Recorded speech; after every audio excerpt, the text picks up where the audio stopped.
Siya ba yung sinasabi mong lalaki? Bakit meron siya kayakap na babae? Happy birthday to you! Happy birthday! Ano, Sep? Dito na kami, ha? Uuwi na ako sa probinsya namin.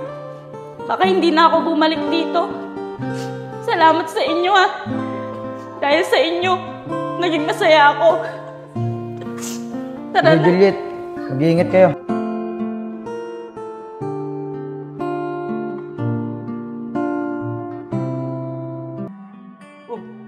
Joseph, sino na rin oh?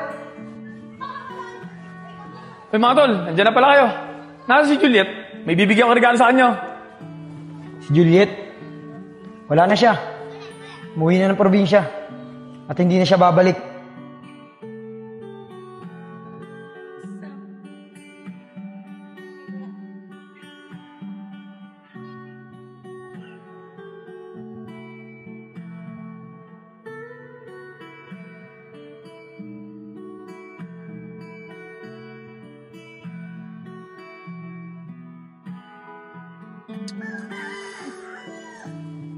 Sep, nga pala, bakit hanggang ngayon dito pa rin tayo nakatambay? Eh di ba, wala na si Juliet dito? Eh paano kung biglang bumalik si Juliet? Hayaan niyo muna. Mga 1 linggo. Kapag hindi pa rin bumalik si Juliet, tsaka na tayo umalis dito. Vince, kayo mo na. Ikaw na kayo, magsabi. Ikaw na. Maya na, hanap pa akong tiyempo. Hoy, kayong dalawa, anong pinagbubulungan niyo dyan? Wala yung Kuya Enad. Wala akong ano eh. Mga tol. Ay tol, tara, lakad-lakad muna tayo. Teka lang. Ba't parang iniiwasan niyo ako? Gusto ko lang na may tanong sa inyo kung nandiyan na ba si Juliet? Parang biglaan naman kasi yata yung alis niya. Hindi man lang siya nagpaalam sa akin. Teka nga, di ba dapat kami nagtatanong sa'yo? Bakit bigla na lang umalis si Juliet? Di ba kayong huli magkasama? Ano ba talaga nangyari? Oo nga, tama sa Enad. Bakit ba umalis si Juliet? Oh, bakit ako? Nagulat nga ako na biglang umalis si Juliet na hindi man lang nagpaalam sa akin. Sabi sa amin ni Juliet, pinaasa mo lang daw siya. Akala niya gusto mo siya. Yung pala, may gusto kang iba. Sigurado ako nasaktan yun, kaya yun umalis. Siguro nga, Sep. Nagmamaang-maangan pa to. Baka naman may nakita siyang mali sa'yo. O kaya baka may nakita siya na may kasama kang iba. Umamin ka na. Oo nga, umamin ka na. Ay, baka nga. Mga tol, ganito kasi yan.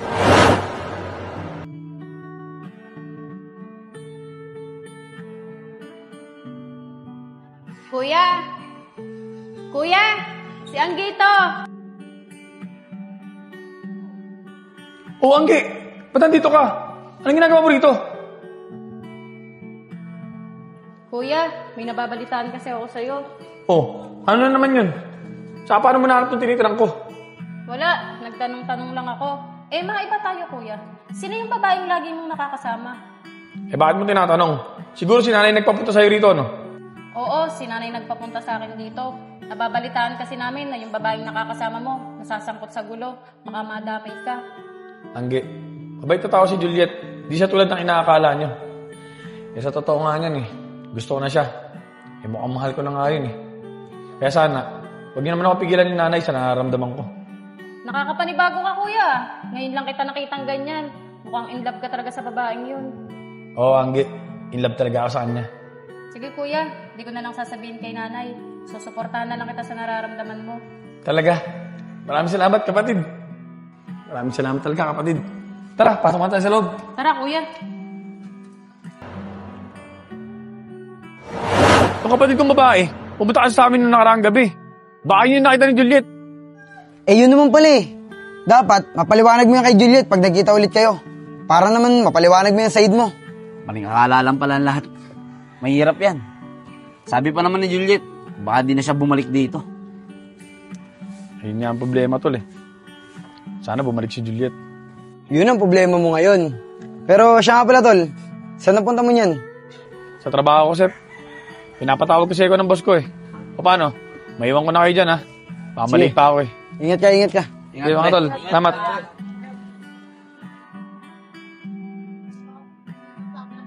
Sep, ang saklap pala na nangyari kay Andre tsaka kay Juliet, ano?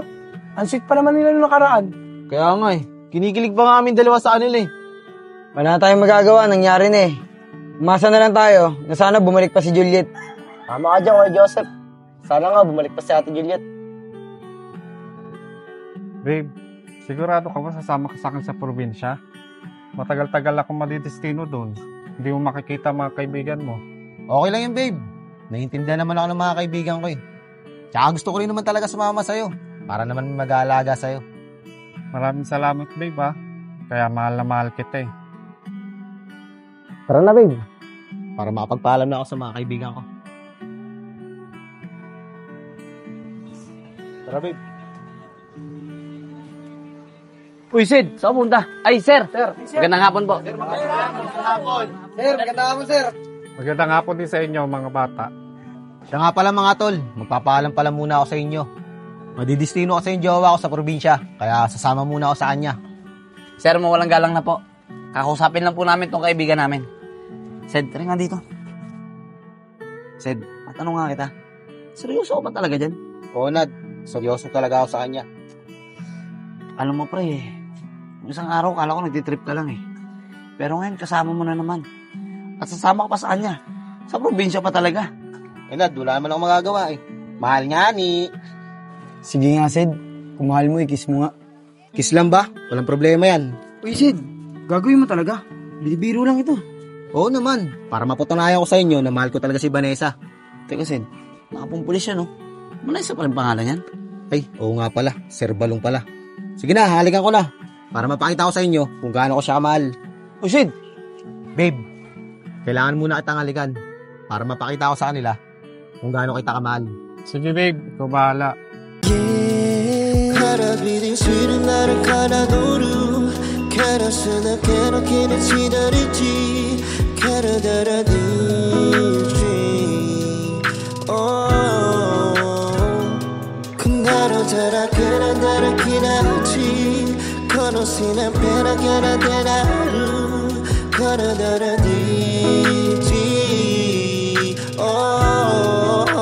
Ano?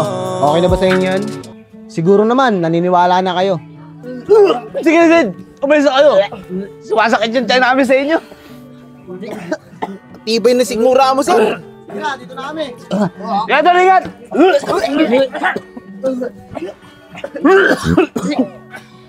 Joseph, siguro ito na yung tamang pagkakataon para sabihin namin sa ito.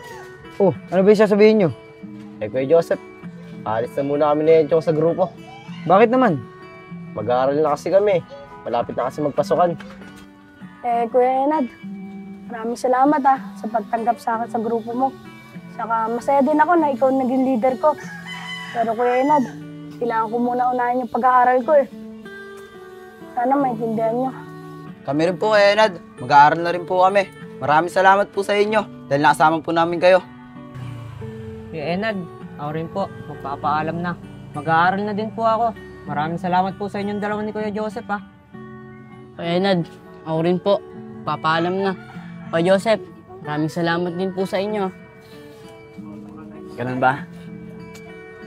Wala naman problema sa akin yun eh. Halos lahat pala kayo mag-aaral na. Gusto ko malaman nyo na masaya ako sa mga naging decision nyo. At saka, proud na proud ako sa inyo. Kuya Enad!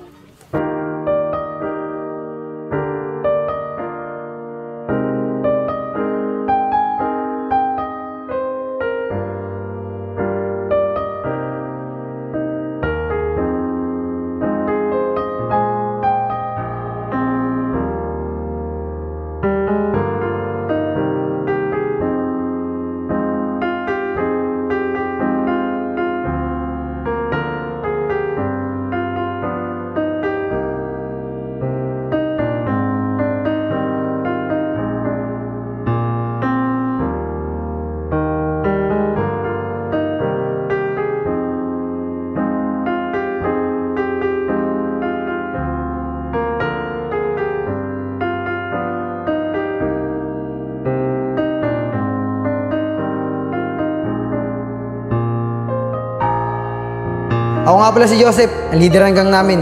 Sana maging maayos ang pagiging magkaibigan natin. Ako naman si Enad, ang leader sa amin.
Mas lalo ako nalungkot sa nangyari sa atin.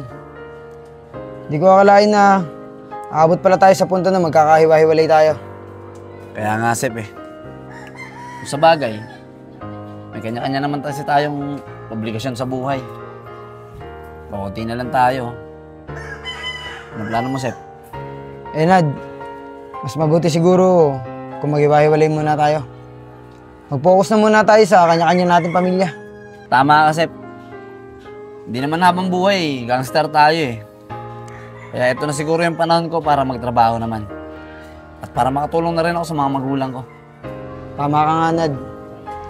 Kayong tatlo, anong plano nyo? Sep, siguro, uwi muna ako ng probinsya. Tutulungan ko yung tatay ko sa bukid. Ako mga tol, siguro, babalik muna ako sa pagtatrabaho sa palengke. Para makaipon ako at makabalik ako sa pag-aaral. Ganun ba? Ikaw, Kevin, anong plano mo? Ako, Sep, hindi ko alam eh. Wala naman kasi akong alam ng trabaho. Pati wala na rin akong pamilya na babalikan. Kevin, sumama ka na lang kaya sa akin sa palengke para makapag-ipon ka. Talaga, Esko? Sige, sama ako dyan. Maraming salamat. Wala yun. Yun naman pala eh. May kanya-kanya na tayong pupuntahan. O paano mga tol? Magkanya-kanya na muna tayo. Hanggang sa muli natin pagkikita. Hanggang sa muling pagkikita, mga pre.